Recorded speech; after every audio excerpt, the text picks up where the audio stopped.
Les informations circulaient-elles de façon particulière à Marthès? En arrivant au laboratoire, l'employé des ressources humaines m'attendait. « Que vous est-il arrivé ?»« Que vous est-il arrivé ?»« Une mauvaise chute, dis-je. Elles le sont toujours. Je peux travailler, ne vous inquiétez pas. »« Je ne suis pas soucieuse, » rétorqua-t-elle. « Pour autant, n'oubliez pas de sourire. »« Je suis seule. Souriez pour vous-même, c'est déjà beaucoup. Tenez, j'étais venue pour vous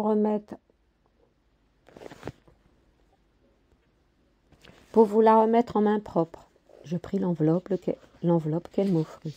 « À ce soir, » conclut-elle en sortant. À l'intérieur, un simple Bristol me conviait au dîner, auquel Sergio m'avait déjà inscrite. Les heures défilèrent sans joie ni peine, avec l'unique sensation d'être brusquement handicapée, diminuée, réduite. La canne gênant les gestes nécessaires au remplissage des cuves, je la délaissai et appris à me poser comme les flamants roses sur une seule patte.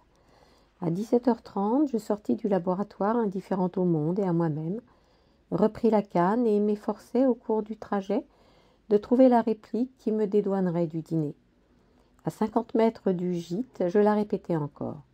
Sergio en resterait bouche bée, mais à la réception nul Sergio et même nul employé. La colère monta ou la fatigue, ou les deux simultanément. Je me dirigeai vers la salle à manger. Les portes étaient fermées. J'y collai mon oreille. J'entendis des voix, parmi lesquelles je reconnus celle de Sergio, des bruits de vaisselle. Sans doute dressait-on le couvert. Je voulus tambouriner à la porte, le courage me manqua. Je regagnai ma chambre, dépitée, seule et triste. Je m'étendis tout habillée sur le lit, tirai les rideaux et demeurai dans l'obscurité. Je ne m'endormis pas et tombai dans une sorte de léthargie. Par un curieux phénomène d'ubiquité qui ne m'étonnait plus vraiment, je rejoignis le promontoire. Les bottes du comte m'y portèrent en moins de 10 foulées. Face au panorama du port, je sentis la présence de mon père, une présence finalement plus importante que les paroles, plus entière. Je sentis son souffle dans le vent qui montait et ridait la face de l'eau. J'entendis sa voix qu'il portait, une voix silencieuse, une sorte de mélopée. Je vis dans la lumière du ciel et de la mer la clarté de son regard. Mes pieds s'ancrèrent dans le sol, et pendant un court instant je lui appartins. Sa force gravit les obstacles de mon corps. Sur ce promontoire où mon père se tenait aujourd'hui, où il s'était peut-être tenu jadis, je pris place, à moins que nous ne la partageâmes. Il m'importait peu de savoir si j'étais le jouet d'hallucinations ou si, réellement, Marthès était le point d'intersection d'axes temporels. Je somnolais encore dans cette paix lorsque le téléphone sonna. Je ne bougeais pas. Lorsque je compris qu'il ne cesserait pas, je décrochai. Sergio s'impatientait. « Il est 20h, répétait-il. « Descendez, Lounès, le dîner. » Je fermai les yeux afin de trouver conseil ou refuge auprès de celui qui n'avait pas encore quitté la chambre. Il ne se retourna ni ne me répondit. J'espère ne pas avoir confondu un hochement de tête avec un haussement d'épaules. Accepter l'invitation ou céder à la lassitude. Me revint à l'esprit le titre de la nouvelle de Borges, « Le jardin au sentier qui bifurque ». Les deux alternatives aboutiraient au même centre, puisque tous les chemins menaient à Marthès. Comme j'avais pris soin de me vêtir des effets locaux, mon entrée fut remarquée. C'est du moins ce que me chuchota Sergio en guise de remerciement. « Vous ne le regretterez pas, » me dit-il. Je ne partageai pas son opinion, mais me tus, concentré à boiter le moins possible. Sergio me conduisit à une table où demeurait une place vacante. « C'est la vôtre !» Fallait-il que mon pas soit bien hésitant pour qu'il insiste tant et se tint à mes côtés. « Je suis également invité, » poursuivit-il en s'asseyant. Mais je sentais à ses mouvements impatients qu'il eût préféré participer au service. Notre table accueillait du beau monde avec Sergio, l'épicière Exi. Cette dernière, se tournant vers moi, m'apostropha, comme si nous nous étions quittés le midi même. Je ne répondis pas, souris, bus d'une traite ce que Sergio me tendit, c'était fort brûlant et réconfortant. « Qu'est-ce » ? « La boisson traditionnelle, à toute fin utile, à toute fin utile. Elle guérira votre cheville. Je tendis alors immédiatement mon verre qu'il remplit à nouveau. Ainsi dopé à l'ambroisie de Martès, j'observai Xi avec moins de colère. Sa désinvolture, toutefois, m'apparaissait à la limite du supportable. Mon amour-propre avait été blessé, et je n'avais pas encore atteint la sage indifférence du cow-boy solitaire.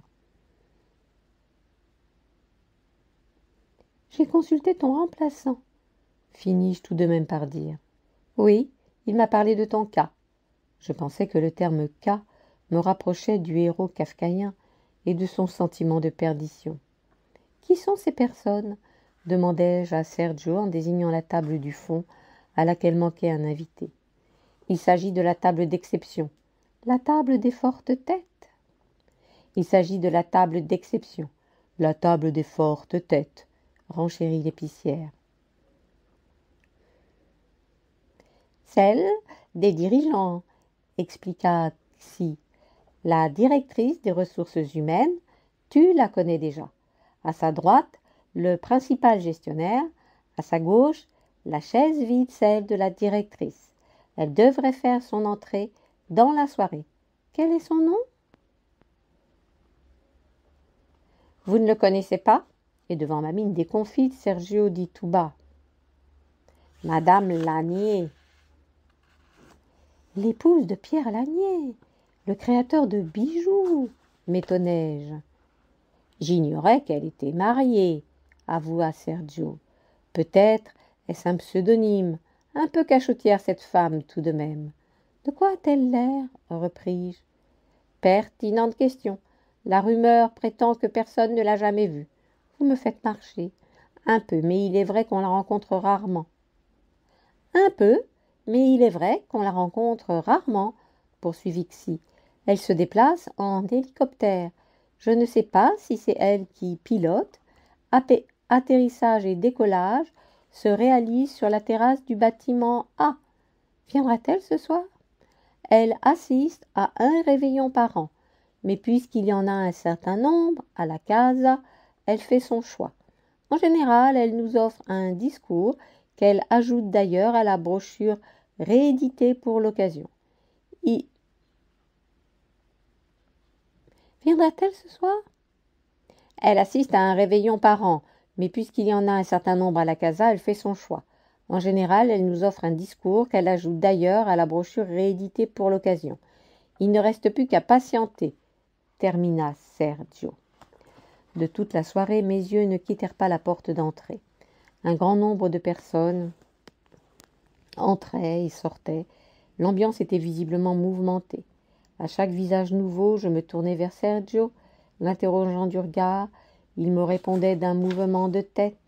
En fin de dîner, passablement ivre, j'avais perdu tout espoir et reportais mon attention, ou le peu qui m'en restait, sur ce qui à mes yeux n'avait que peu d'importance. Le motif bigarré de la nappe, les couleurs vives des aliments dans la blancheur des assiettes, les saveurs fumantes qui s'en dégageaient, et que, dégoûté de tout, j'étais incapable de savourer. La cheville et de sombres pensées pesaient lourdement, tandis que ma tête papillonnait. À 23 heures, une femme distinguée fit son entrée. « C'est elle !» Sergio souriait. Vêtu de blanc, son regard balaya la salle. Je veux encore me persuader qu'il s'arrêta sur moi, puisqu'il faut bien qu'un jour la roue tourne. Lorsque 2 jours plus tard, dans le calme et la solitude du balcon, j'écrivis les épisodes de cette soirée, je doutais de son apparence. Du blanc avait émané d'elle, mais quoi? Le costume, les chaussures, la montre, la chevelure, le sourire de Sergio était-il un aveu? L'élixir de Martès, s'il eut un effet anesthésiant sur mes angoisses, avait labouré les sillons de ma mémoire, et les souvenirs à présent se mêlaient au désir. Cette femme s'était-elle réellement assise à la table d'honneur? Au moment où j'avais quitté la salle, sa place était libre. Quant à son discours, je ne savais qu'en penser. Ses intonations me revenaient plus que ses mots. Elle avait un accent canadien, à moins qu'il ne s'agisse d'un accent catalan. Une certitude, sa façon un peu appuyée de prononcer les dernières syllabes. Elle s'était levée, tenant son verre de la main gauche, et à l'issue du discours, avait trinqué avec quelques-uns. Je n'avais pas osé m'approcher. Une fois encore, j'avais raté l'occasion. La lecture de la brochure comblerait-elle les manques de ma mémoire? Encore faudrait-il que je parvienne à l'obtenir. Sergio m'avait aidé à remonter dans ma chambre. Non seulement ma cheville ne répondait plus à mes injonctions, mais la motricité tout entière était altérée par tous les verres que j'avais bu. Le lendemain, donc, le premier jour de l'année selon le calendrier Martès, était traditionnellement chômé. J'en profitais pour sortir au matin, retrouver mon père. La marche fut douloureuse et vaine. Personne ne m'attendait au promontoire. Dans ce désœuvrement complet, je dressai un bilan assez déprimant de la semaine écoulée et pris ma décision. Ce tour de Martès qui m'était à présent physiquement si compliqué d'entreprendre, je le réaliserai quoi qu'il m'en coûte.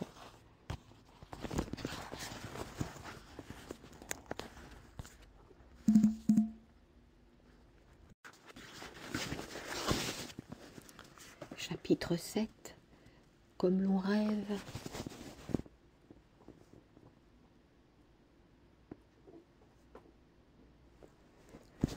De château andalou, j'espérais ne pas effectuer seul mon périple. Long et exigeant, il prenait les allures d'un pèlerinage dont la casa devenait le sanctuaire. Le hasard du calendrier m'offrait une liberté de 2 jours consécutifs. Suffirait-il à absorber 54 kilomètres? Je n'attendais rien d'autre qu'une trêve dans le déroulement de la vie.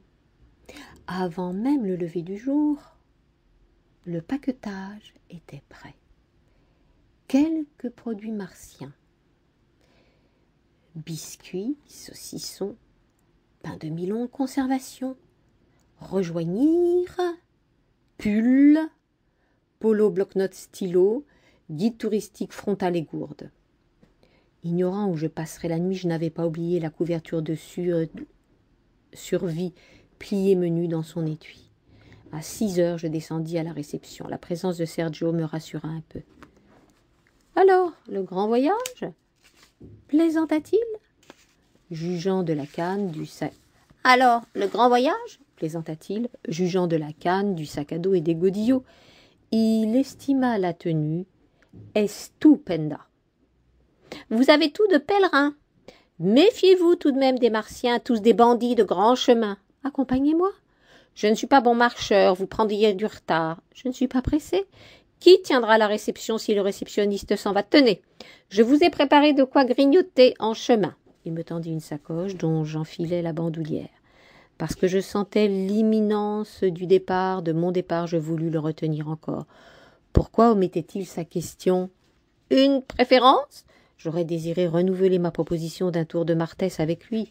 J'attendis, puis comme il ne disait mot, ajoutai le dernier. « Je vais y aller tant qu'il fait nuit, pour profiter de votre lumière. » Je contournai le comptoir et lui tendis un peu gauchement une main qu'il garda un instant dans la sienne. J'éprouvai le sentiment fugitif et profondément triste que nous ne nous reverrions pas. J'ouvris la porte, dehors le froid, l'angoisse. Parti à la nuit, je vécus dans la nuit. Une obscurité incompréhensible à Martès, réelle pourtant. Je me doutais qu'elle ne touchait que moi. Pourquoi m'était-elle strictement réservée? 2 jours durant, pas tout à fait la nuit, mais une pénombre permanente envahissant mon univers. Il n'est pas vrai que les yeux s'habituent à ne rien voir, pas les miens. Je ressentais toujours cette volonté assez ridicule de percer les choses ou leurs mystères. Pourtant, ce qui était invisible demeura invisible, et marcher à tâtons ou regarder à tâtons revint au même. Marcher à l'aveugle, la tête dans le guidon, dans l'exact état d'esprit précédant mon arrivée à Martès, à la différence près que tous les guidons auraient dû être éradiqués. Afin de ne pas consulter la carte aux différents carrefours, j'avais mémorisé les escales de mon excursion. Mais je n'avais pas prévu que la marche s'effectuerait dans le noir et qu'avant même de chercher quelques panneaux indicateurs, c'était le sentier lui-même qu'il ne faudrait pas perdre de vue.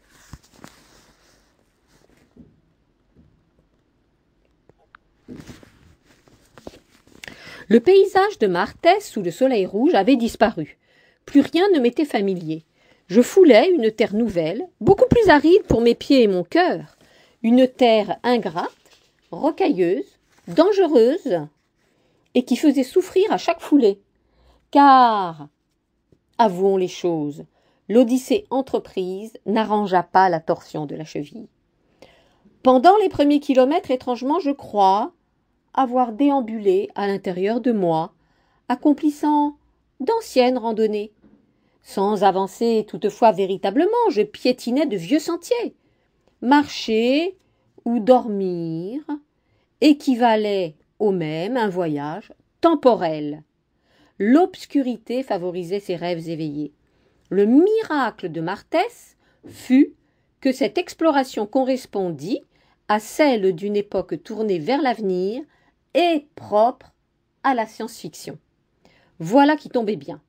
Je refusais le terme « futur », lui préférant celui de « conditionnel », plus précis quant au système hypothétique. La traversée de Martès se révéla difficile. J'allais écrire âpre. Et ma respiration, incompréhensiblement haletante puisque je savais le sentier plat, invisible mais sans dénivelé. L'angoisse insidieuse détraqua tout le corps, à commencer par les perceptions. Les sens altérés comme obstrués, je n'avais pas d'autre solution que de trouver appui dans le ray de lumière fourni par la frontale. Je le suivis donc, échine courbée, et pénétrai tout entière dans ce mince filet. Je pensais aux rives du Lété, à la barque du Nocher, et discutais avec lui pendant la traversée du fleuve de l'oubli. À la fois en quête d'amnésie pour alléger l'angoisse, et terrorisé par la simple évocation d'un lâcher-prise, je restais lové au creux des miens et de leurs souvenirs sécurisants. Je marchais, Charon ramait. Nous nous situions à la fois sur les sentiers d'autrefois et sur le fleuve de l'anéantissement. Charon possédait le visage de Sergio, la même force, l'identique puissance du corps qui ne plie jamais. Il ne répondait à aucune de mes interrogations, pourtant fort nombreuses. J'entendis quelques accords mélodieux, impossibles à identifier, et qui rythmèrent les premiers kilomètres. L'odyssée d'une folle, pensai-je avec inquiétude. L'orage gronda, et bientôt la pluie cingla par rafales. J'étais perdu, mais guère loin d'une route, parce que j'entendais quelques bruits de moteur. Je repris espoir lorsque j'aperçus un abri de bus. Ma première réflexion fut de croire qu'un car effectuait pour les touristes paresseux le tour de Martès. J'hésitais à poursuivre l'escapade bercée par les secousses d'un tel engin. Je ne trouvais aucun numéro, aucun horaire, le banc était de bois, je m'y allongeai, dépliai la couverture de survie et m'accordai un répit. L'odeur de tabac m'éveilla. Je ne l'avais pas respiré depuis longtemps. Dans l'obscurité, je vis le bout rougir avant de distinguer les doigts qui tenaient le cigarillo, puis la main et le poignet. Une montre lorgnait blanche dans la nuit noire. Mon regard remonta le bras, l'épaule, aucun doute. La personne qui fumait en contemplant le paysage était celle que j'avais prise pour la directrice du centre lors de la soirée du Nouvel An. Sans confirmer son identité, Sergio ne m'avait pas détrompée. Je me redressai un peu honteuse de ressembler à une clocharde. « Ne vous gênez pas pour moi, me dit-elle. « À quelle heure le prochain bus ?» demandai-je en libérant une place sur le banc. Elle regarda alors sa montre à la lumière d'un briquet. Elle portait élégamment des cheveux blancs, très courts et malgré les températures douces, un pull vert, à col roulé gris clair, une veste du même ton et tenait en bandoulière une sorte de gipsière en cuir naturel. « Aucun quart avant 8 heures, répondit-elle longtemps après que j'ai posé la question. Alors seulement elle s'assit à mes côtés.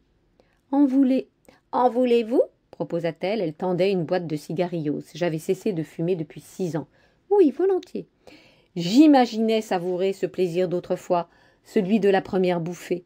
En l'allumant, j'eus une pensée pour mon père, qui en était friand. Naturellement, les sensations nouvelles ne correspondirent pas aux anciennes, et cette première inspiration fut même assez désagréable. Par entêtement ou pour donner le change, je renouvelai l'opération sans avaler la fumée. Je retrouvai toutefois la saveur si particulière, un peu chaude et salée, de la feuille de tabac. « Le jour tarde à se lever, reprit-elle.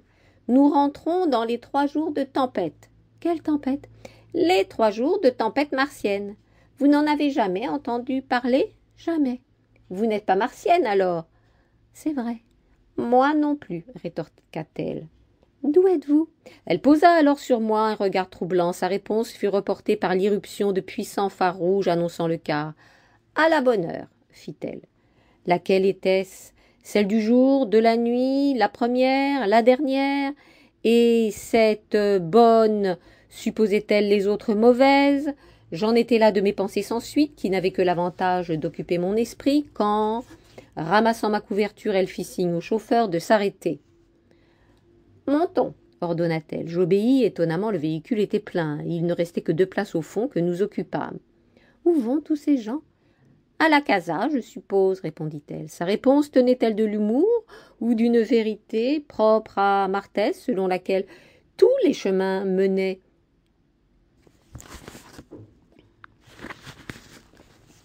en son centre de soins ?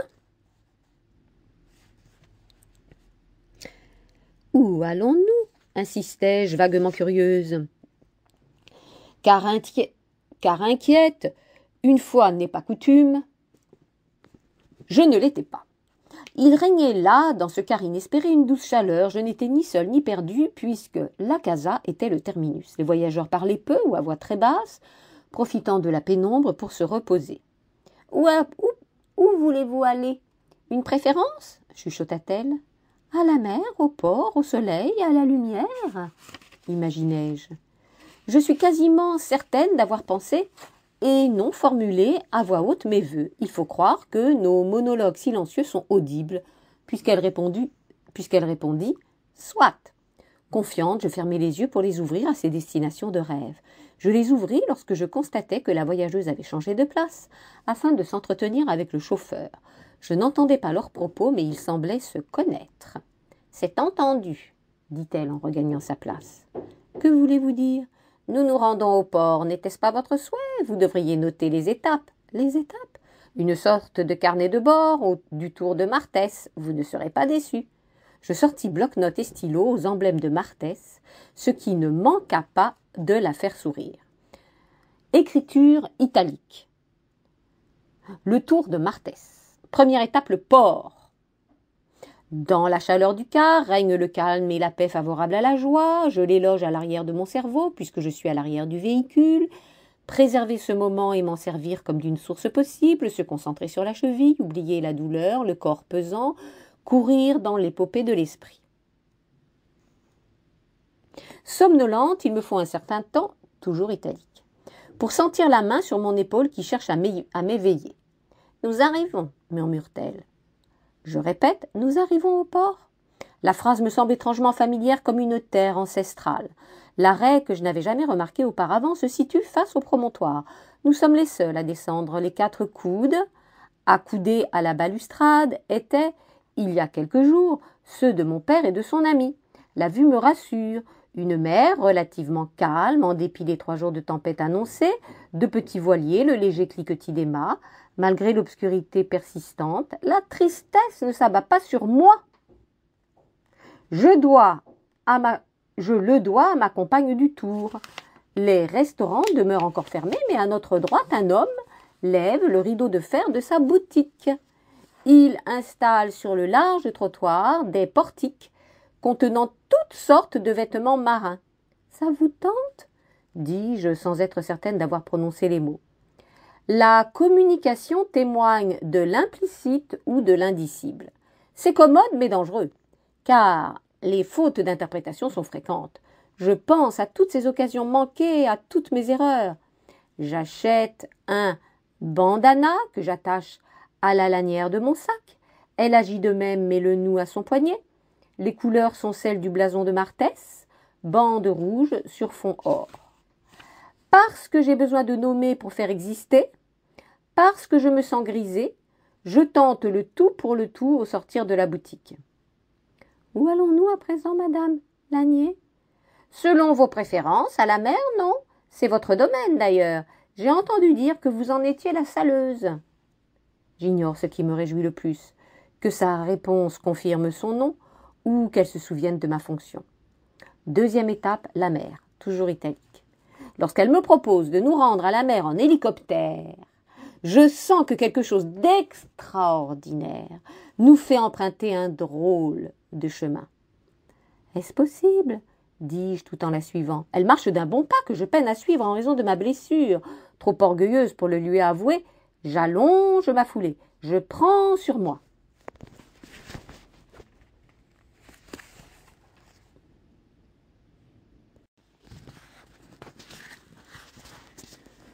Lorsque j'ai repris la route, je me suis efforcée de revenir au présent.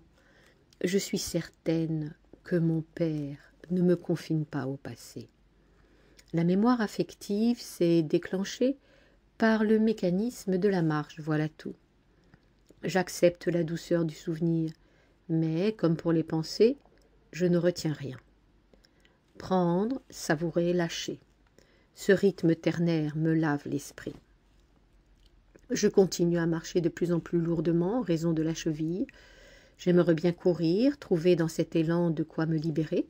J'enfonce mes pas profondément, je place ma force dans cet appui. Lorsqu'aucune pensée ne m'assaille et pour préserver cet état de légèreté, je me concentre sur le vent, je le laisse me remplir, me combler, mais non pas me mener, car seuls les mégots dictent ma route. Pour tromper ma solitude, je joue avec les mots. Il m'arrive fréquemment à voix haute d'énumérer et de classer les verbes de mouvement. Marcher, courir, trottiner, galoper, cheminer, avancer, foncer, dévaler, cavaler, papillonner, arpenter, longer, aller, déguerpir, se sauver, s'enfuir, s'échapper, s'élancer, s'envoler, se déplacer, se mouvoir, se ruer, se précipiter, sortir, sauter, venir, partir, voyager, déambuler, fouler, circuler, chevaucher, escalader, bondir. Lorsqu'à une intersection, la gorge brûlante, je ramassais le 11e mégot, je conclus enfin s'arrêter. Le mégot se trouvait à quelques mètres d'un bâtiment au bord de la falaise. J'avais dû la gravir sans m'en rendre compte. C'était un phare. Comme la porte d'entrée avait été dégondée, je pénétrai à l'intérieur et découvris une vaste pièce de forme rectangulaire au centre de laquelle s'élevait un escalier en colimaçon. Je supposais le lieu inhabité, mais visité parfois, en juger par la paille disposée dans un coin et la lampe tempête posée sur une table en bois poussiéreuse. Je la secouai et j'entendis le léger clapotis du pétrole. J'ignore pourquoi je me sentis arriver au bout de moi-même. Je posai mon sac. Une sensation de paix m'engourdit, me poussant à remettre à plus tard la visite complète des lieux. En secouant la paille avant de m'y allonger, je ne fus guère surprise d'y trouver le 12e mégot. L'assoupissement me gagna bientôt, en même temps que l'idée d'être parvenue à la maison du gardien ou de l'ogre. Au réveil, je me suis demandé si la lumière différait ici. Certainement avais-je atterri au cap de Martès, dont j'avais lu la description dans le guide touristique. J'avais donc ainsi atteint l'extrémité sud. Je sortis du phare pour examiner les environs. La clarté, en raison de la réverbération du jour sur la mer, était des plus soutenues. J'ai pensé qu'en dehors des 3 jours de tempête, elle devait être ici éblouissante, colorant d'oranger le rouge de l'aube ou du crépuscule. Dans la matinée, j'ai imaginé la vie de mon père. Je savais pertinemment qu'il n'avait jamais été gardien de phare, mais je lui offris cette occupation afin de me la donner également. Gardienne de phare de père en fille.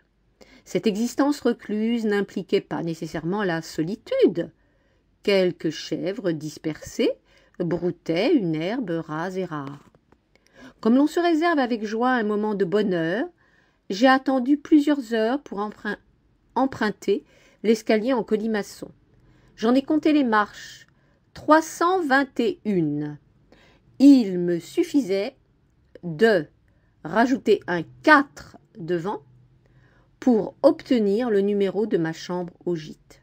J'ai pensé à Sergio, il me manquait. Ou bien la profonde solitude faisait qu'il me manquait.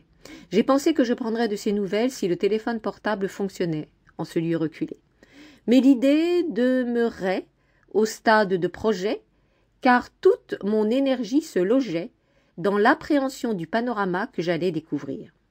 Je ne fus pas déçu, mais si bouleversé, si émerveillé, que l'émotion me submergea entièrement. Là-haut, dans cette rotonde baignée par le vent, enveloppée du ciel et de la mer, régnait une force vive que nulle contingence ne pourrait amoindrir. Alors que mes poumons se gonflaient de cette énergie, je visualisais mon père à cette même place, enfin à celle-ci ou à une autre, et plus précisément à une autre en réalité, à Montetoro, sur son île minorquine, où ses cendres reposaient depuis bientôt 6 années. « Voilà, me dit-il, pourtant, en désignant l'horizon de son index jauni par le tabac. Reconnaissance et joie. « Où êtes-vous? Quand revenez-vous » La voix de Sergio, d'ordinaire si mesurée, donnait dans les aigus, à n'en pas douter, il s'inquiétait. Sans attendre de réponse, il poursuivit. « Madame Lanier vous a attendu, elle m'a appelé pour savoir si vous étiez bien rentré. Il ne faut jamais s'éloigner durant ces 3 jours de tempête. C'est dangereux, vous m'entendez » Oui, je l'entendais. Et par je ne sais quel miracle d'ailleurs, comment pouvais-je capter quelque réseau dans ce lieu perdu? Après la vision merveilleuse du panorama, j'avais passé la journée dans un état de béatitude, repu de paix. Voilà qui ne m'était guère arrivé depuis longtemps. Je n'espérais ni n'attendais rien, puisque tout était là, sous mes yeux, à mes pieds offerts. Il suffisait que ce tout pénètre en moi par le principe de l'innutrition. J'avais appelé Sergio davantage pour lui faire partager ce lieu incroyable que pour répondre à ses questions. Il insistait toutefois. « Je suis au phare. »« Au phare, pourquoi ?»« Ce serait trop long à vous raconter. Disons que le tabac m'y a conduite.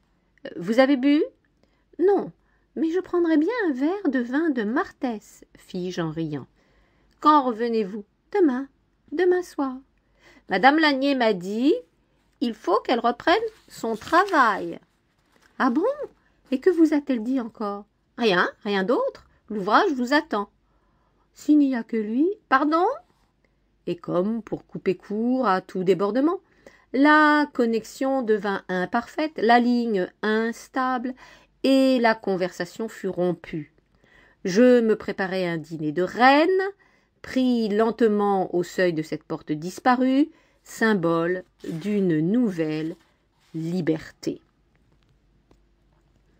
Bien sûr, en ce lieu magique, j'avais espéré une visite qui la serait tout autant, il n'en fut rien, mais le phare devint la possibilité d'une île, d'un refuge. L'expression me rapprochait de mes origines. Étrangement, à la force de cette découverte se substitua le lendemain l'évidence de l'ignorance. Des interrogations éphémères cherchaient encore à sculpter mon avenir. Resterai-je à Martès? Reprendrai-je ma profession de saleuse de mer? Quelle place occuperait-il, Madame Lanier, Sergio? Seraient-ils des personnages de transition ou deviendraient-ils de fidèles amis? Je suis montée à nouveau en haut du phare pour exposer mes réflexions aux bourrasques particulièrement violentes. La force des éléments hier si bienfaisante devint douloureuse. Je me sentis malmenée en tous sens. Je pensais que s'il m'était donné de me métamorphoser en objet, je choisirais la girouette. J'ai attendu le départ comme s'il s'agissait d'un départ de course, à la différence près qu'il n'existait nul coureur. Toutefois, l'impatience de l'effort était la même. Ma cheville boiteuse supportait mal l'immobilité, réclamait de grands espaces. Simultanément, je désirais rester ici, mais la solitude pesait d'autant plus que j'avais encore la voix de Sergio à mon oreille. Ce qu'il m'avait dit à propos d'une éventuelle inquiétude de Madame Lanier n'était qu'un pieux mensonge, destiné à hâter mon retour. Il me faudrait un jour ou l'autre partir du phare, certes, mais je me rassurais en estimant que l'essentiel était de pouvoir y revenir.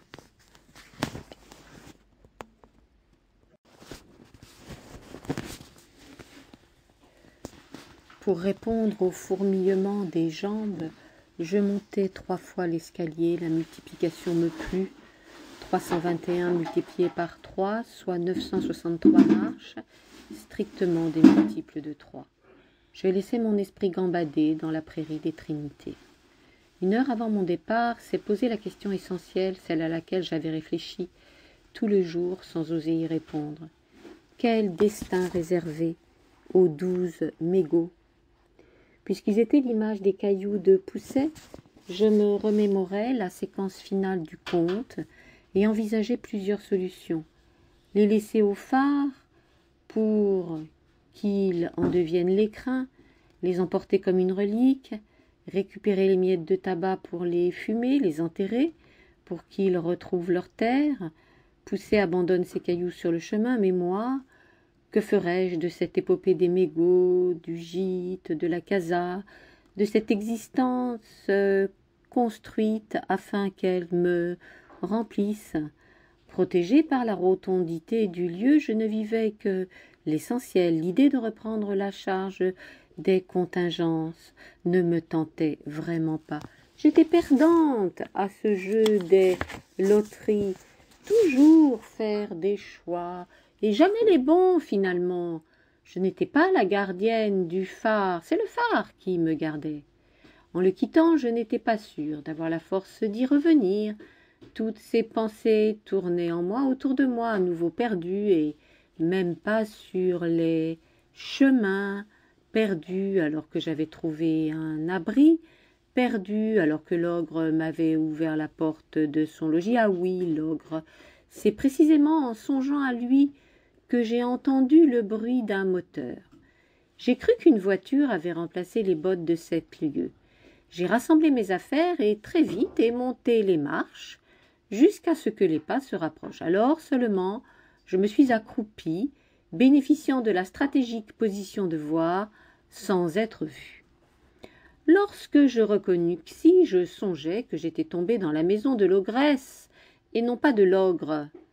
Elle portait un sac à dos qu'elle posa sur la table avant de l'ouvrir pour en extraire un paquet de biscuits. Elle en grignota quelques-uns à l'entrée, me tournant le dos. Je fus persuadée qu'elle n'ignorait pas ma présence et me laissait ainsi une chance de me manifester. J'avoue avoir hésité et simultanément maudit mes doutes. Les aléas m'avaient appris à me méfier de la spontanéité. Si s'impatientait, je ne bougeais pas, mais ne retins pas non plus ma respiration. Finalement, aucune de nous deux ne céda.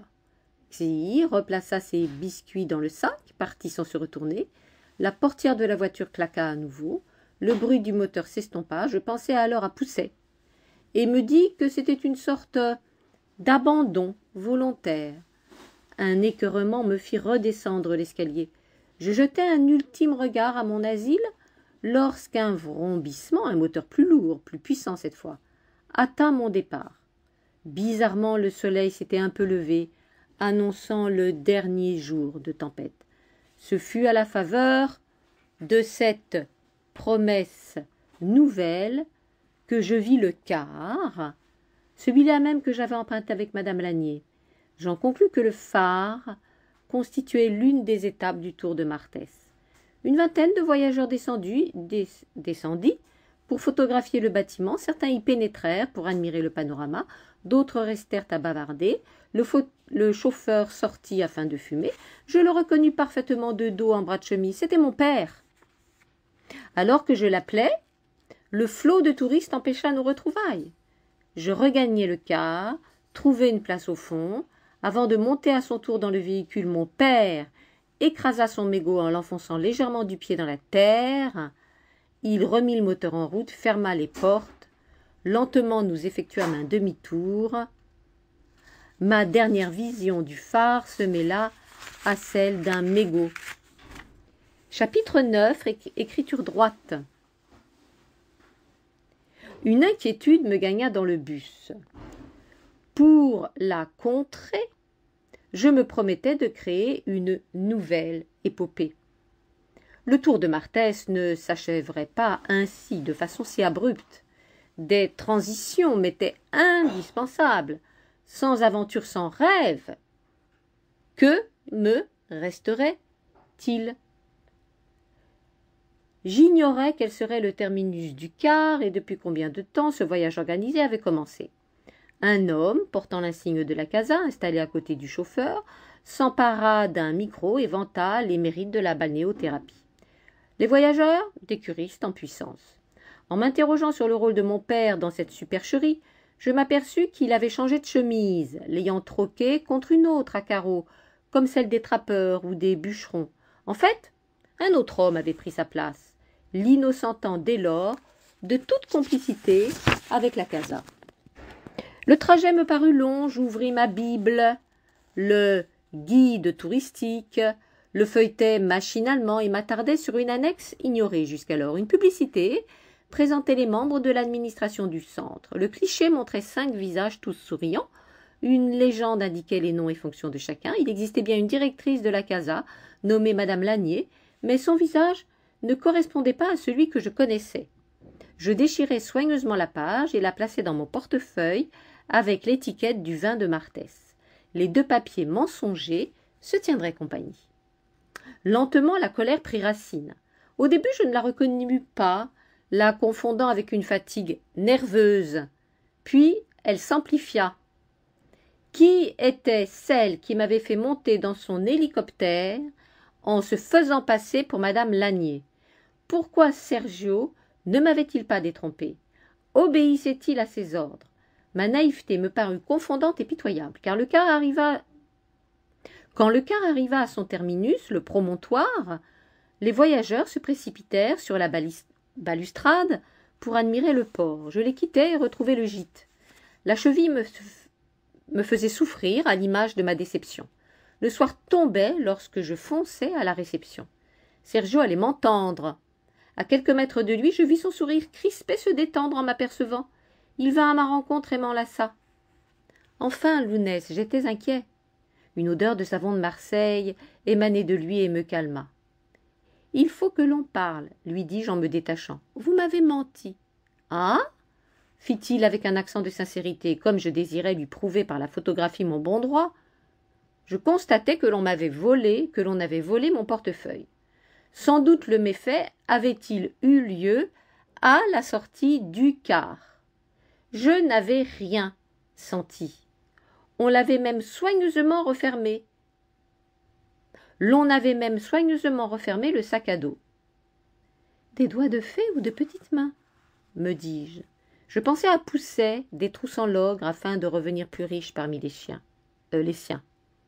Parmi les siens. « Que vouliez-vous me montrer ?» s'enquit Sergio. « Une photographie. Madame Lanier n'est pas celle que nous avons vue à la soirée du Nouvel An. »« Ah ?» Le cliché se situe en annexe du guide. En avez-vous un exemplaire? Non, non. La fatigue m'abattit brutalement. Donnez-moi la clé, Sergio. En montant, j'enviai le sort de la tête de poisson. Le balcon m'accueillit tel l'enfant prodigue, mais je n'eus pas le cœur de participer aux réjouissances du cahier. Était-ce cela le revers de la médaille de Martès? Une lassitude immense, un profond dégoût, une amère déception. Je m'étendis sur le lit en enviant la litière du phare, les éléments essentiels que j'y avais laissés, le vent, la mer, la terre, le feu du soleil. Je me levai pour sortir les mégots de la poche de mon sac. Dans le tiroir de la table de chevet se trouvait une boîte d'allumettes, une petite boîte d'allumettes. Je la vidai pour placer mes 12 trésors dans ce bel écrin et repousser la tentation de respirer l'odeur de tabac froid. Point trop n'en faut, fut ma dernière phrase avant que la vague de sommeil ne m'emporte, loin du rivage des émotions.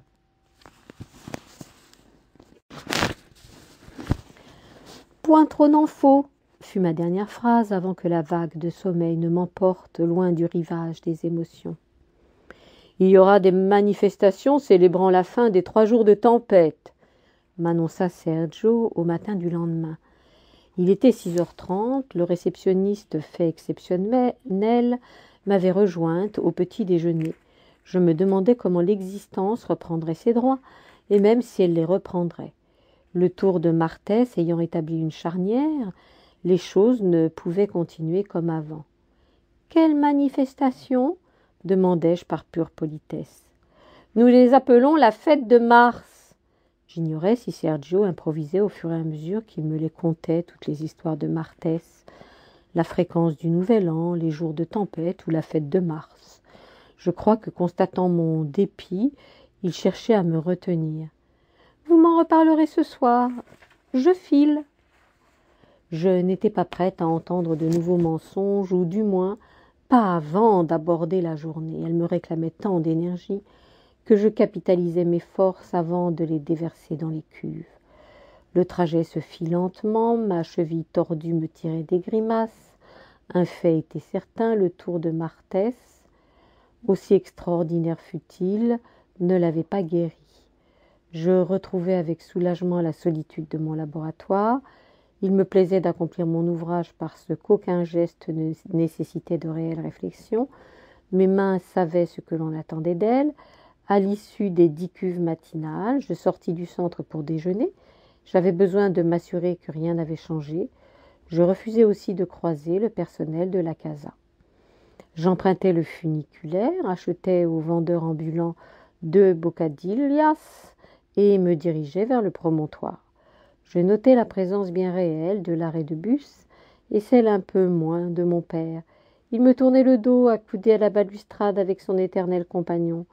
Je pensais qu'un jour je m'intéresserais à cet ami et apprendrais son prénom. Si le jour avait retrouvé désormais à Martès toute son intensité, les rafales rappelaient la tempête. J'établis alors seulement le lien entre Martès et Mars. Ce fut comme une révélation. Les bourrasques de Mars, le caractère si particulier de Martès, la fête prévue. Selon Sergio, elle s'étalait sur 3 jours. L'image de mon père s'estompa comme je m'en approchais. Je pris sa place, posai mes coudes à l'exact emplacement des siens. Ramassai un mégot encore chaud comme au phare, la vue m'apaisa et je retournai au centre plus sereine. Une affiche avait été placée à l'entrée de la casa. Elle représentait un globe rouge, contenait des produits régionaux et le programme des festivités succinctement résumé. Fanfares, danses, folklore, défilés.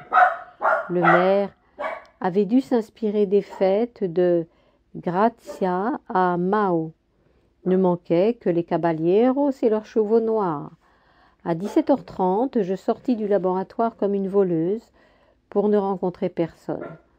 Mon pas boiteux me ramena lentement au gîte où Sergio m'attendait.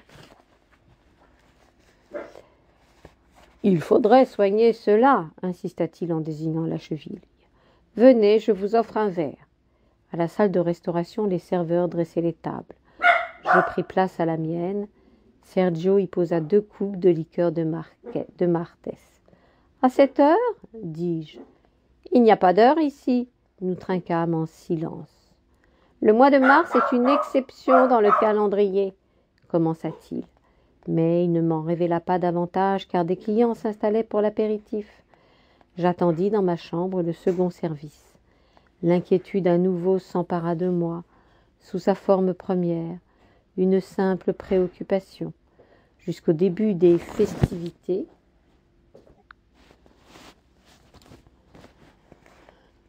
elle ne me quitta pas et même s'amplifia, sans qu'aucune cause précise ne la justifiât.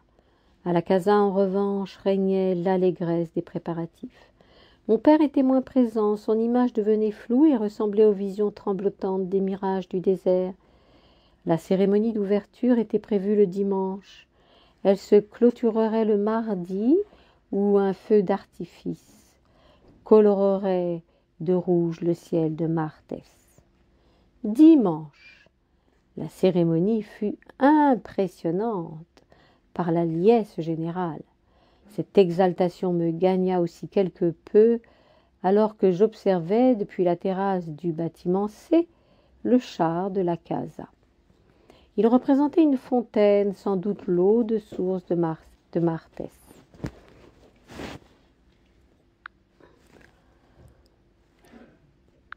Autour s'agitaient quelques individus censés représenter les différentes thérapies, bain, drainage, massage. Je ne reconnus pas les personnes à qui j'avais confié ma cheville. Ainsi agencé de façon assez caricaturale, le char quitta le centre pour en rejoindre d'autres regroupés place de la mairie. À cette occasion, et afin d'offrir à tout le personnel la possibilité de participer aux festivités, les soins étaient interrompus domingo, lunes y martes. Les curistes avaient déjà déserté le centre pour assister au défilé. Je fis de même. À l'esplanade, une estrade avait été installée. J'étais curieuse des discours éventuels et surtout de découvrir le maire.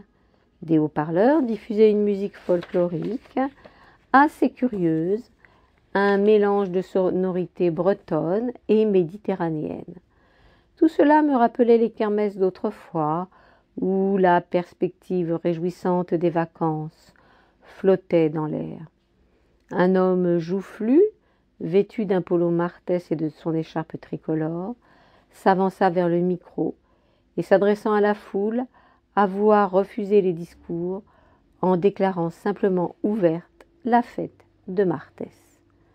À peine eut-il achevé sa phrase qu'une fanfare le bouscula et prit place, accompagnant une farandole de jeunes martiens. Les chars commencèrent ensuite leur procession, leur lente procession. Une boucle était prévue.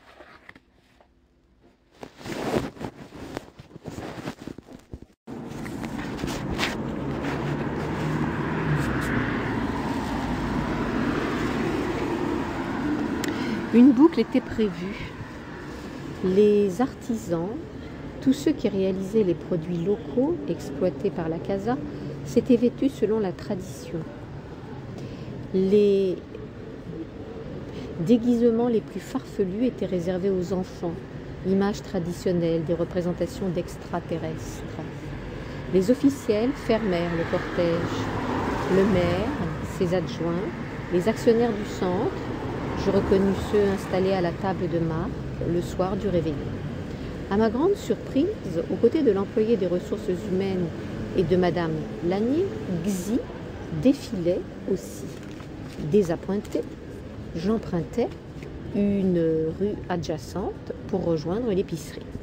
Devant sa boutique, assise sur un pliant comme les femmes du Sud, l'épicière applaudissait au défilé. « Je n'en ai jamais raté un », me confia-t-elle, comme si nous nous étions quittés la veille. Enfants, nous étions tous au balcon. Mes tantes venaient déjeuner. Prenez place. Elle installa un autre siège. Pour moi, le spectacle était surtout cette femme, trépignant des pieds, battant des mains au rythme des fanfares. Il y avait dans cette joie de l'instant un modèle à suivre. À nouveau, les officiels passèrent. En grande conversation, Madame Lanier et Xi ne me remarquèrent pas. Je notais qu'elles n'arboraient plus leur sourire professionnel. « Les connaissez-vous » lui demandai-je. « Qui ne les connaît pas, toujours ensemble. Elles tiennent les rênes, vous savez. »« Que voulez-vous dire ? Elles font la pluie et le beau temps à la casa, enfin surtout l'une. »« Qui ?»«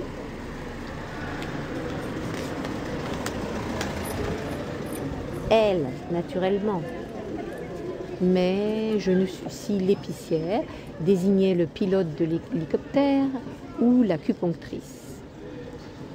Je ne m'attardai pas à ces questions.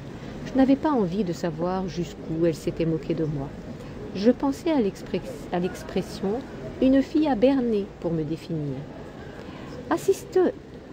Assisterez-vous aux festivités? S'enquit l'épicière. J'ai mon compte. Ah, pourtant vous ne travaillez pas aujourd'hui. Je ne craignais plus l'inactivité. Martès se spécialisait tellement en rebondissements que mon ouvrage au laboratoire me reposait. Si le cœur vous en dit, donnez-moi un coup de main, je dois livrer au gîte. Vous approvisionnez ces cuisines? À l'occasion, la fête de mars est une grande occasion. Je la suivis jusqu'à la cave en terre battue. Sur des étagères en bois étaient superposés un grand nombre de cajots, dont certains contenaient des légumes. Au sol, on avait surélevé quelques caisses et cartons sur des palettes. Instinctivement, mes yeux cherchèrent une étiquette quelconque. Parce qu'il n'y en avait aucune, je me sentis rassurée et acceptai son offre. En aidant l'épicière, je songeais qu'il existait ici une activité propre au chargement et au déchargement. Par 2 fois déjà, je manipulais des cartons. Sa camionnette de livraison était une antiquité, une estafette Renault qui me rappelait les camping-cars et fourgonnettes. Ce cousinage me fit sourire. L'épicière conduisait lentement et silencieusement. Ajoutons que le bruit du moteur occupait l'espace. Sergio nous accueillit, à peine fut-il surpris de ma présence. Il parla longuement avec l'épicière.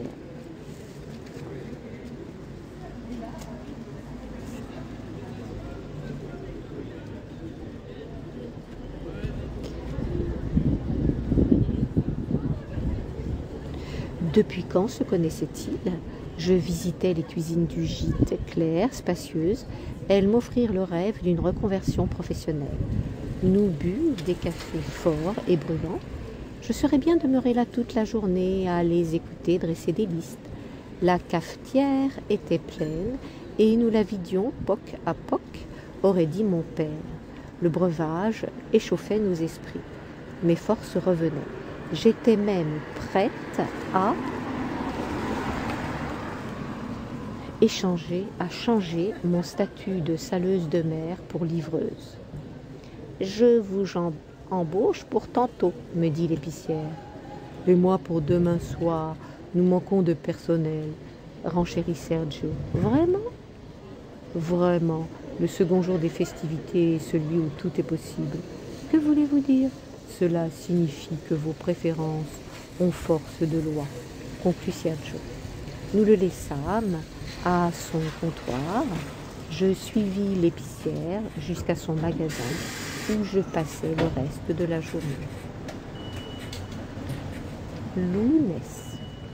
À 6h30, Sergio me rappela la particularité du jour et même si la question « une préférence » ne portait que sur le choix de la confiture, même si le ton était joyeux et le visage souriant, j'avais toutefois appris à me méfier des sourires de Martès.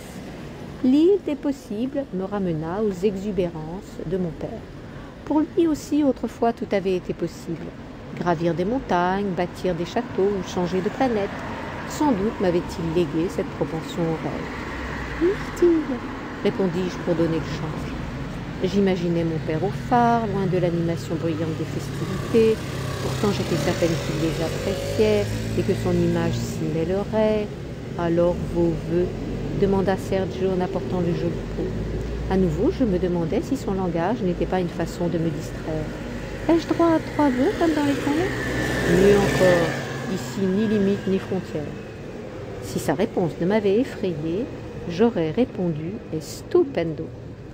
Voilà qui mérite réflexion, rétorquai-je. Je m'efforçais de distinguer les vœux superflus des désirs essentiels.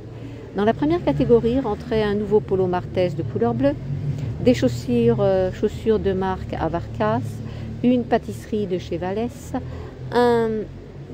alors peut-être qu'on dit Abarcas, peut-être qu'on dit Balias, un printemps éternel et doux, un stylo merveilleux, un roman qui m'emporte, une bicyclette à 24 vitesses et une moto jaune et noire comme les abeilles. La seconde était plus succincte et se limitait à retrouver les miens, retrouver le goût, le sens, la joie et la paix. Toutefois, pour éviter les questions importunes, je répondis. Je désirerais des explications précises sur la casa. Qui en est la maîtresse? Que vous importent ces détails? Ils ne vous rendront pas plus heureuse, plus savante. Demandez-moi quelque chose de plus original. Une nouvelle cheville, par exemple. Une nouvelle cheville et la vérité sur Madame Lanier. Je sentis que ce dernier point l'indisposait. Il s'absenta quelques instants et revint avec un café con leche. Voilà pour votre cheville. C'est un remède fantastique. Il saupoudra la boisson d'une poudre blanche. Vous plaisantez? Buvez. Je m'attendais à toutes les métamorphoses que la littérature fantastique offrait, mais il ne se passa strictement rien. L'effet n'est pas immédiat, il nécessite 24 heures d'incubation. Demain vous volerez, s'exclama-t-il avec le plus grand sérieux. Et pour Madame Lanier? Je pensais que vous aviez compris, il n'existe pas une Madame Lanier, mais plusieurs selon les besoins. Lanier n'est qu'un prête-nom, il faut bien nommer les êtres et les choses. Madame Lanier signe tous les documents officiels. Quant à savoir si la personne que nous avons vue au réveillon est réellement Madame Lanier, elle en est l'un des visages possibles. À la publicité dans le guide vous en présenta un autre. Choisissez celui qui vous convient. La directrice du centre est Madame Lanier, mais Madame Lanier est une société, un groupe, une signature. Comprenez-vous? Non, je ne comprenais pas. Je ne voulais pas comprendre que l'on se fasse passer pour qui l'on n'est pas. Madame Lanier n'existe que si vous la faites exister, conclut-il pour m'achever. Elle est un rêve, une utopie, l'île des possibles. Retrouvons-nous ce soir à 18h, nous préparerons la salle. Il était 7h du matin et il me semblait avoir déjà vécu une journée entière d'émotions. Je doutais de Sergio. Sa poudre blanche n'apportait aucun crédit à ses propos.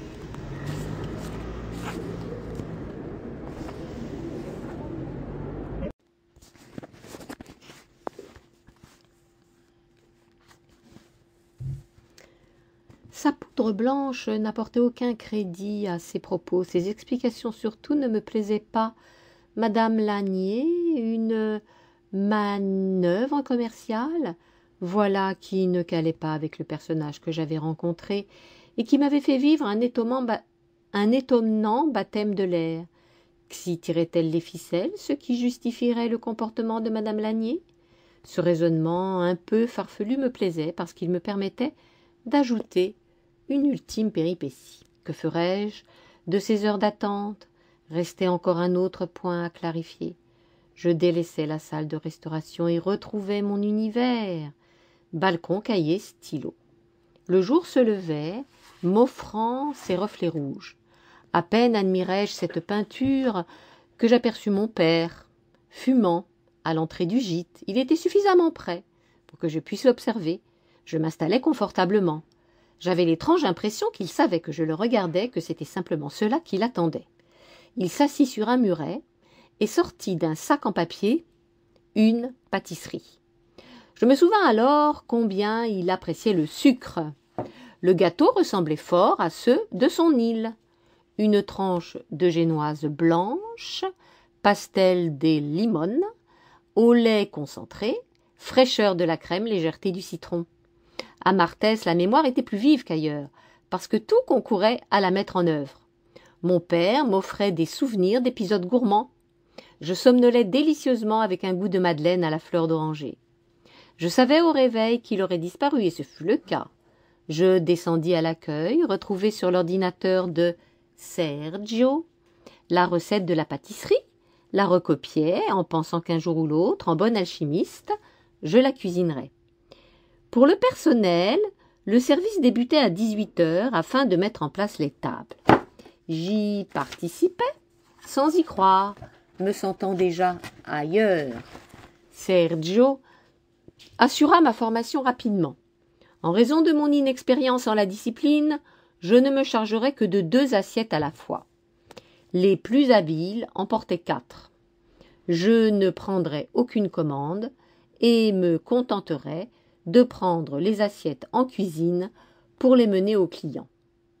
Ces allées et venues furent, au début, un peu pénibles pour la cheville, mais soit qu'elle s'habitua à ce type d'effort, soit que la poudre commença à agir, je retrouvai une motricité presque impeccable. J'écoutais avec plaisir les curistes discuter des festivités. Leur pépiment m'éloignait de moi-même. À 20 heures précises, Madame Lanier et Xi firent leur entrée non pas triomphale, mais discrète. Sergio les plaça à ma table, ce qui provoqua un léger agacement. L'épicière avait raison, toujours ensemble. Dans quel but? M'ayant remarqué, elles avaient faim à la surprise, et de mon côté j'avais exagéré l'étonnement. Ainsi nous pouvions éviter les explications, misant sur le miracle des rencontres à Martès. « Lounès » firent-elles en chœur alors que je leur apportais les menus. Et ce fut tout. Nous nous observâmes un peu à la dérobée, elle souriant, et moi très peu disposé à plaquer sur mon visage cette obligation professionnelle. Rapidement,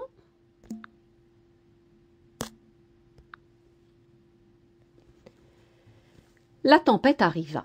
Rapidement, je retournai en cuisine avant qu'elle ne se déchaîne. Jamais je ne lui avais cédé. Jamais je n'avais provoqué de scandale public. Jamais laissé éclater ma colère. Était-ce le moment d'innover? Et de quoi me plaindre? Des mensonges par omission? Ils appartenaient à la diplomatie quotidienne. De m'avoir délaissé? Encore eût-il fallu auparavant avoir été accepté dans leur cercle. Leurs petites affaires malhonnêtes, leurs tromperies sur la marchandise, les fausses étiquettes, tout cela ne me concernait pas. Je n'avais aucune part dans leur entreprise. J'étais seulement la saleuse de mer. C'est du moins le rôle que j'avais accepté et endossé. Je tentais de tempérer ma colère, mais une question me préoccupait. Que contenaient véritablement les sacs de sel? Ne visaient-ils qu'à endormir les curistes dans leur naïveté et leur thérapie? La casa, une vaste farce, une machine à sous. Je fonçai en cuisine retrouver Sergio. « Et les sacs de sel ?» lui dis-je sur un ton agressif. « Ce n'est pas le moment. » « Même le jour des possibles ?» Sergio s'agitait, maniant avec dextérité les assiettes garnies. « Lounès, ne deviez-vous pas m'aider ?»« Pas avant d'obtenir une réponse. »« Qu'est-ce que cela changera à votre quotidien? Vous serez toujours la saleuse. » Je me sentis brusquement englué dans le sable martien. Entre deux plats, deux portes ou deux mondes, Sergio me prit à part pour le coup de grâce. « Réfléchissez, Lounès. N'avez-vous pas toujours vécu dans un présent pas vraiment réel, modifié par vos soins, plus tempéré, moins angoissant? À Martès, comme ailleurs, vous adoptez la même attitude et baignez toujours dans ce temps indéfini, celui qui n'est pas, mais qui pourrait être. S'il est vraisemblable, il ne sera jamais véritable. Celui qui n'est pas, mais qui pourrait être. S'il est vraisemblable, il ne sera jamais véritable. Les actions de Madame Lanier et de Xi ne correspondent pas à ce que vous imaginiez. Et alors? Laissez-les mener leur vie, ne vous en mêlez pas, ne changez pas Martès. Vous n'y pourriez revenir. Je jetai un dernier regard aux deux femmes, et pour la première fois, leur trouvai un air de ressemblance. Chapitre 10. Martès. Alors, pour la 3e fois consécutive, je partis avec le sac, la canne et la frontale. Moi qui voulais me poser en arrivant à Martès, j'avais tendance à prendre fréquemment la clé des champs. Hormis le phare, j'ignorais où me réfugier afin de remettre un peu d'ordre dans mes idées. Je me hâtais d'arriver avant la nuit, je n'avais nulle intention de rejouer le petit pousset. Je ne baissais pas la tête en quête de mégots, je les avais emportés dans leur jolie boîte d'allumettes, ainsi que le guide et tous les produits Martès au cas où je ne serais pas retourné au gîte. Mes affaires monacales tenaient peu de place. Cette tentation de l'ascétisme me poursuivait toujours à Martès comme ailleurs, ne changerais-je donc jamais? Telles étaient mes pensées sur le chemin du phare. Et si, en le parcourant, je n'éprouvais nulle joie? Je ressentais cependant une reconnaissance. J'aimais Martès. Sa géographie si particulière, ces paysages qui tapissaient mon cœur. Ici n'existait nulle peur suscitée par les lieux. Le soleil rouge, la lumière blanche, les sentiers arides, le port méditerranéen, la ville maritime, tous ces éléments réunis en un unique lieu forçaient l'admiration et la gratitude. Évidemment, les Martiens constituaient une autre affaire. D'où venait notre incompréhension mutuelle? Sur le seuil, je lançai un « bonsoir » au cas où mon père m'aurait attendu, montai immédiatement les 321 marches et demeurai plus d'une heure à contempler ce que je connaissais pourtant déjà. Les éléments naturels me comblèrent et je redescendis, rassasié en songeant à la façon dont je pourrais leur exprimer ma reconnaissance. Je ne possédais pas plusieurs solutions, le cahier, le stylo, tous deux de marque, Martès ferait l'affaire. C'est ainsi que Martès vit le jour.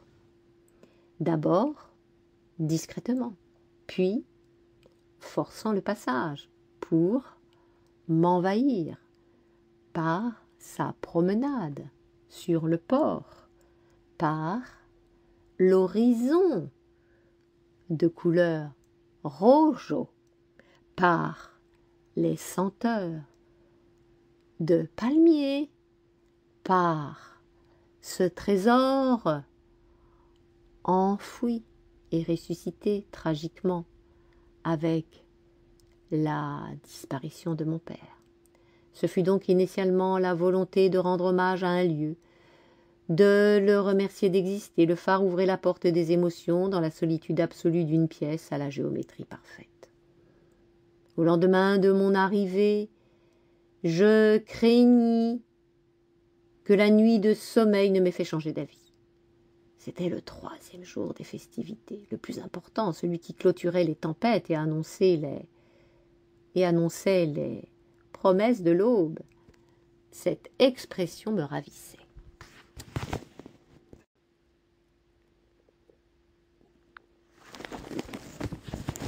Au lendemain de mon arrivée, je craignis que la nuit de sommeil ne m'ait fait changer d'avis. C'était le 3e jour des festivités, le plus important, celui qui clôturait les tempêtes et annonçait les promesses de l'aube. Cette expression me ravissait. Avant de me mettre à l'ouvrage, je rangeais mes affaires sur la table, sur la première marche de l'escalier près de la litière. Il me sembla qu'ainsi j'emménageais enfin, et pour un temps indéfini, un temps martien. Je dépoussiérais la pièce, clarifiais mes pensées. Sur la table devenue bureau, je plaçais cahiers, stylos et boîtes d'allumettes. J'avais également emporté quelques provisions que je montais sur les dernières marches, décidé à prendre mes repas au point dominant. Là-haut, mes nourritures ne seraient pas simplement terrestres, mais aussi maritimes et célestes. Plusieurs éléments marquèrent cette journée. La première, la plus étonnante, fut la guérison de ma cheville. Je ne croyais pas à l'effet de la poudre, mais au divertissement de l'esprit. Détourné de la malléole, ce dernier avait certainement fait reculer ou différer la douleur. Il me sembla même que monter et descendre les marches accentuait sa souplesse. La canne, dont je refusais l'usage à l'intérieur, me servirait de bâton de pèlerin. À défaut de hacer la comida, je relus goulûment la recette del pastel de limón et savourai cette crème blanche, légère et parfumée de mon enfance. La joie ressentie me redonna confiance et espoir. J'ignorais ce que je devais faire ici, mais je savais que j'achèverais un chapitre de ma vie. Je n'avais jamais beaucoup apprécié les changements, et à force de n'en provoquer aucun, je me sclérosais, et cette rigidité participait aussi de l'angoisse. J'avais à l'esprit une liste d'interrogations. À la question « resterai-je saleuse de mère ?» j'apportais une réponse négative. Ce n'était pas un métier pour moi, non seulement parce qu'il me faisait participer à une farce dont j'ignorais les tenants et les aboutissants, mais aussi parce qu'il faisait de moi le Sisyphe maritime. À l'image du rocher qu'il remonte incessamment, cette profession ne connaissait ni commencement ni fin. Avouons également que la vanité de la tâche m'emplissait de tristesse. Mais que faire d'autre à Martès? Qui m'emploierait? Ni l'épicière, ni Sergio ne m'aidaient, puisque j'avais déjà rédigé leur destinée. La réflexion s'élargissait et devenait dangereusement existentielle. Que faire, à présent, de mes jours? Car, n'ayant mon compte de trimestre pour prétendre, n'ayant pas mon compte de trimestre pour prétendre à une quelconque retraite, il me faudrait partir en quête d'un travail. Cette recherche mettrait en cause ma présence à Martès. Toutefois, je m'inquiétais relativement de ce dernier point que j'avais déjà brillamment résolu par l'intermédiaire du lieu. À tout moment, il me servirait de refuge et Martès deviendrait ma villégiature. Au cours de ces 31 jours, j'avais accompli un certain nombre d'exploits, du moins à mes yeux. J'étais parvenu à endosser un nouveau rôle, à me lier d'amitié avec deux Martiens, à faire de Madame Lanier une femme d'affaires mystérieuse, peu scrupuleuse, et partageant avec Xy la mainmise sur la casa, à savourer quelque temps l'existence dans une station balnéaire. Étrangement, mon père, pourtant venu d'un autre monde, m'avait replacé sur un chemin plus réel. S'il avait accepté de me parler, il aurait pu me dire que détenant déjà en moi la part de rêve, il était inutile de la placer à l'extérieur. J'avais toujours vécu ainsi entre deux mondes, sur le fil du rasoir. Il m'arrivait parfois de me rebeller contre cette tendance à tout romancer, parce que la réalité venait douloureusement cogner et ébranler les murs de mon royaume. Je sortis un moment sur le seuil du phare et songeais, en observant la route poussiéreuse, à l'idée initiale précédant la rédaction de Martès, aux chevauchées sauvages, à la poussière soulevée, à toutes ces poursuites, ces courses ou ces exodes, à chaque fois la même tentation, la même incapacité, les mêmes doutes, traverser des contrées ou des pages, voilà qui revenait au même. Sans doute faudrait-il reprendre d'autres rênes pour avancer, en tâchant de moins boiter. La canne de Sergio m'y aiderait.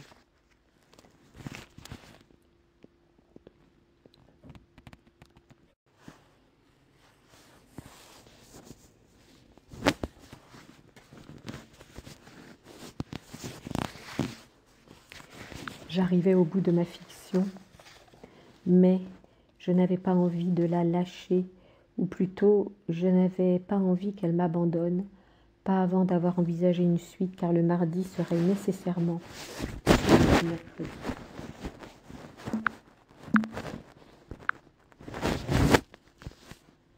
Je partis marcher sur le sentier du phare.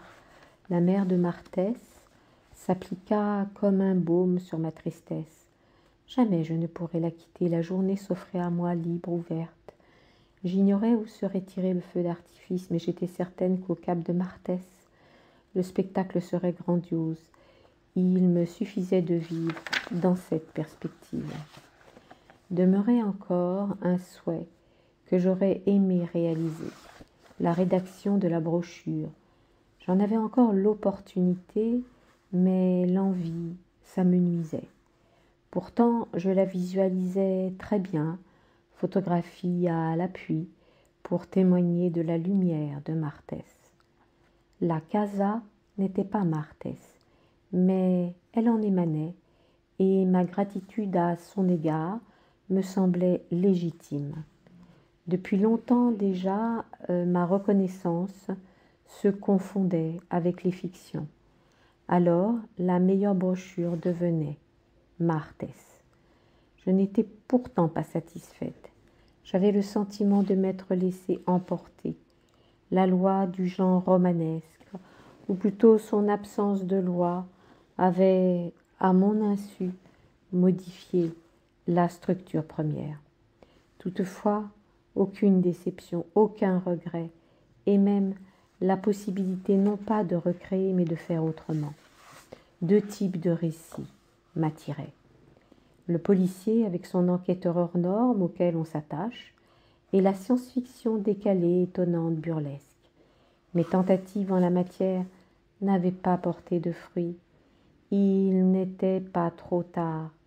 La semana entera demeurant encore inachevée. Je continuais à marcher toute la matinée, arpentant le sentier du phare sans rencontrer de mégots.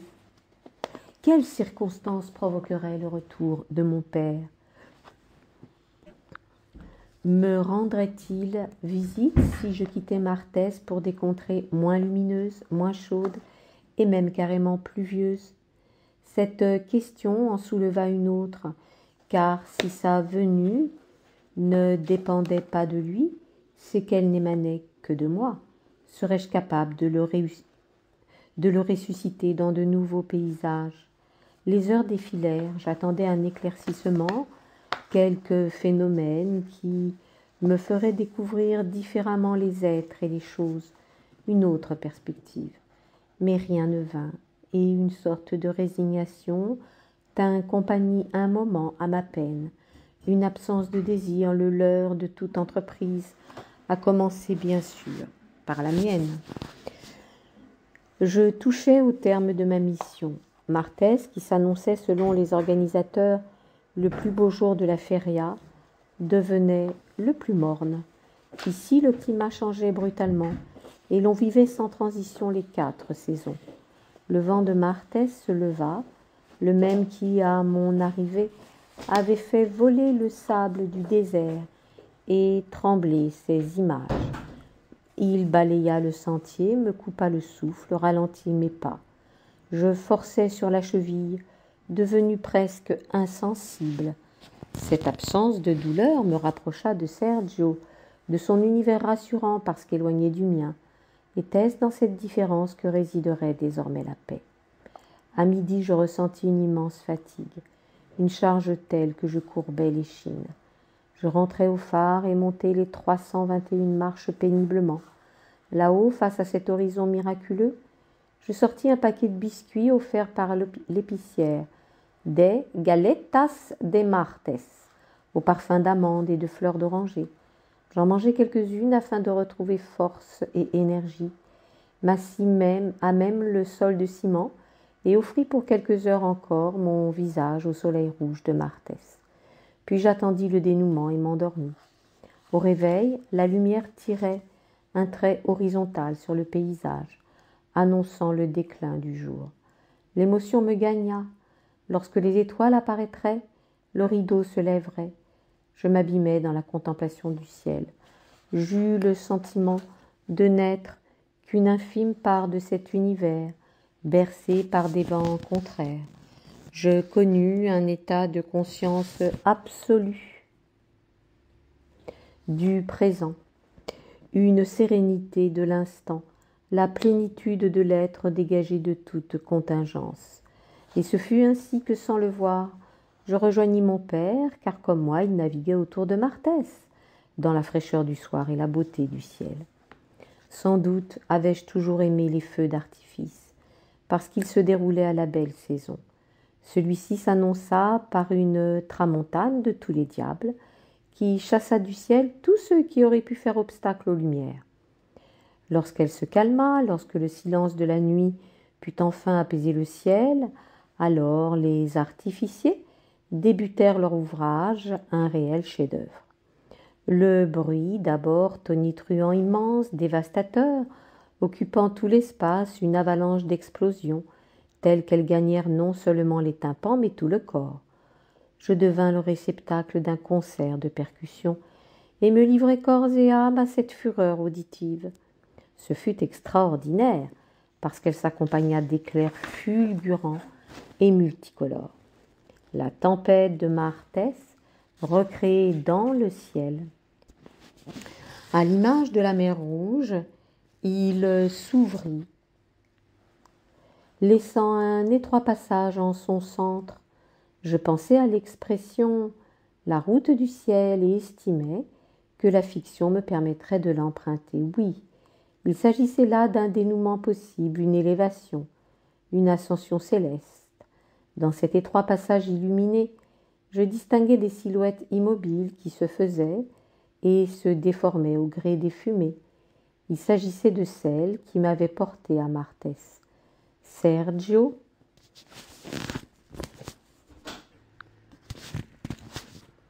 l'épicière, Madame Lanier et même Xi, fermant cette marche immobile. Ils ne me firent aucun signe, mais leur simple présence me permit de les remercier, de m'avoir aidé à vivre. L'imminence était proche et j'aurais désiré la retarder. Toujours l'angoisse de la finitude qui me rattrapait où que je sois, et quoi qu'il advienne de mes personnages, le terme d'un voyage et déjà les préparatifs d'un autre. Quand me poserai-je enfin dans la quiétude du présent? La route du ciel délivra aussi le bouquet final. Le ciel rouge se bleuit, un bleu très clair, pastel même, avant de connaître d'autres nuances, l'azur, le roi ou la nuit. Ce dernier s'éternisa. Mes amis demeurèrent sur le ciel rouge se bleuit, un bleu très clair, pastel même, avant de connaître d'autres nuances, l'azur, le roi ou la nuit. Ce dernier s'éternisa, et mes amis demeurèrent sur les rives célestes, jusqu'à ce que leur traînée poudreuse s'évanouisse totalement. Régna alors l'odeur de poudre que j'inspirais pour les loger dans ma poitrine. L'obscurité était totale, lorsque muni de la frontale, je rassemblai mes affaires et redescendis du phare. D'après mes calculs, la route menait au nord. Ce n'était pas ma direction préférée, mais c'était celle que j'emprunterais. En rangeant les produits locaux dans mon sac, en endossant pour la longue marche qui m'attendait polo et pull Martès, il me sembla que je portais Martès d'abord, puis que j'étais Martès. Je plaçai ma montre au poignet droit, afin qu'elle m'indique la bonne direction. Mais avant d'actionner le bouton qui me l'offrirait, avant de descendre le sentier du phare, dans une appréhension un peu triste et une crainte certaine, je vis l'espace d'un instant l'heure qu'indiquaient les aiguilles, minuit et 4 minutes, miércoles, déjà, fin du roman.